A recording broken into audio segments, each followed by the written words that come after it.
नमस्कार दोस्तों, स्वागत है आप सभी का एक और नई वीडियो में। दोस्तों, हरियाणा कौशल रोजगार निगम के कर्मचारियों को पक्के करने से संबंधित विधेयक रख दिया गया अभी विधानसभा में, क्योंकि विधानसभा का स्तर चला हुआ फिलहाल और विधानसभा में विधेयक को रख दिया गया है। चलिए मैं आपको दिखा देता हूँ कि विधेयक है उसके अंदर कौन कौन सी बातें लिखी गई हैं, किन कर्मचारियों को इनका विधेयक का लाभ मिलेगा और कौन से इसमें शामिल होंगे। चैनल पर पहली बार आए हो तो चैनल को सब्सक्राइब कर लो भाई, क्योंकि इस चैनल पर आपने एच कारण से संबंधित A to Z जानकारी देखने को मिलती रहती है।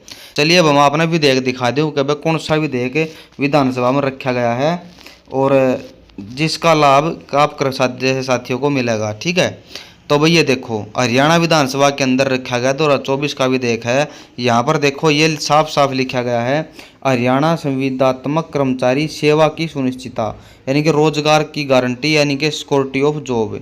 ठीक है, सर्विस की सिक्योरिटी का विधेयक है 2024 है, उसका विधेयक रखा गया है। इसमें सारी बात लिखी गई हैं जो आपका मेमोरेंडम आया था पहले, यानी कि जो वो आया था, जो आपका सर्विस एक्ट बना था, ठीक है, उसको विधानसभा में रखना था विधेयक के रूप में। और वह जो बात उसके अंदर लिखी गई थी सारी की सारी बात इसके अंदर लिखी गई है।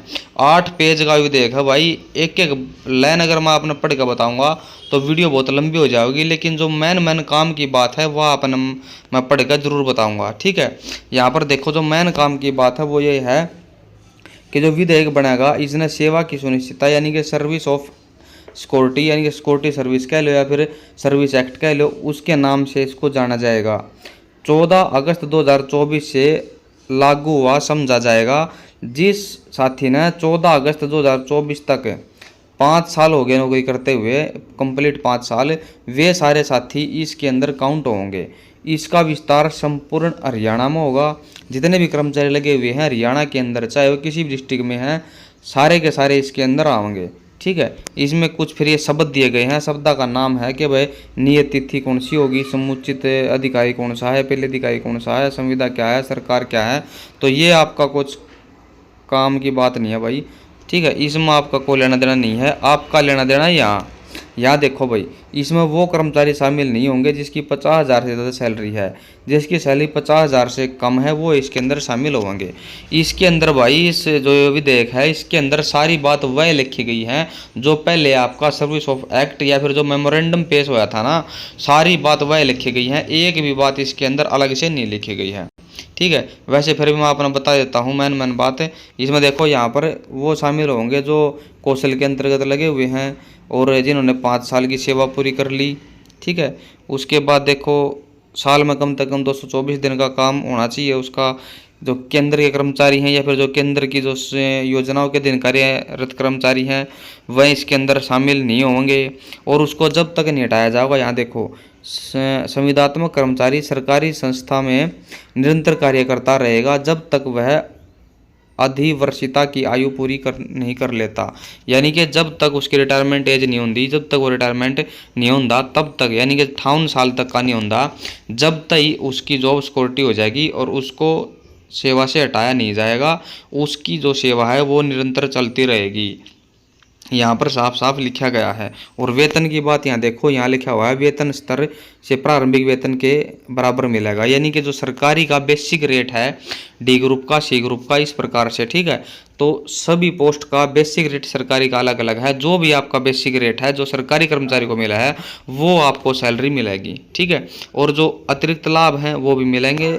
यहाँ पे देखो अतिरिक्त लाभ मिलेंगे जो कि प्रथम अनुसूची में दिए गए हैं। प्रथम अनुसूची नीचे दी गई है, वही मैं अपने बाद में दिखा दूंगा कौन सी है प्रथम अनुसूची। उससे पहला देख लो, इसमें आगे दिया गया है कि महंगाई भत्ते में वृद्धि होगी। आपको डीए दिया जाएगा, यानी कि महंगाई भत्ता दिया जाएगा प्रत्येक जनवरी में और जुलाई में। जनवरी के प्रथम दिन और जुलाई के प्रथम दिन में वृद्धि की जाएगी।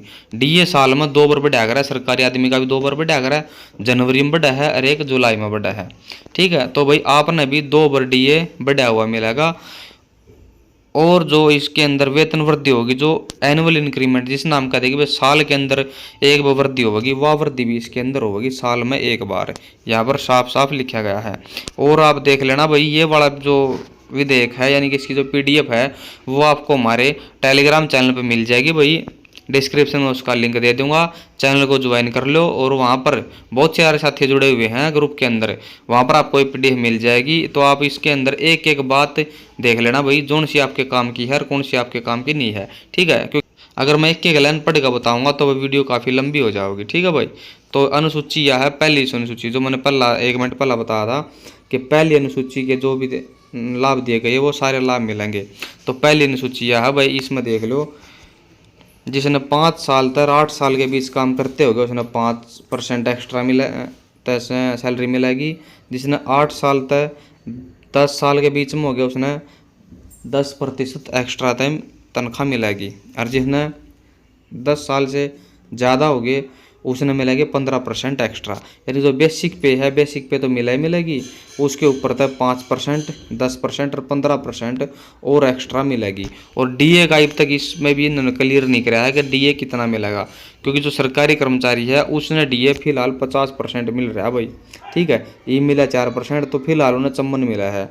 तो ये आपका नहीं बेरा भाई, फिलहाल इसमें कुछ भी साफ नहीं लिख रखा DA कितना मिलेगा। 0% तो शुरू होगा, या फिर जो सरकारी कर्मचारी ने मिला है वो मिलेगा। अगर आपने DA सरकारी कर्मचारी वाला मिला है ना, यानी कि जो 50% मिला है DA, तब ये आपकी तनख्वाह सरकारी कर्मचारी के बराबर हो जाएगी, 1 रुपया भी कम नहीं होगी, ठीक है।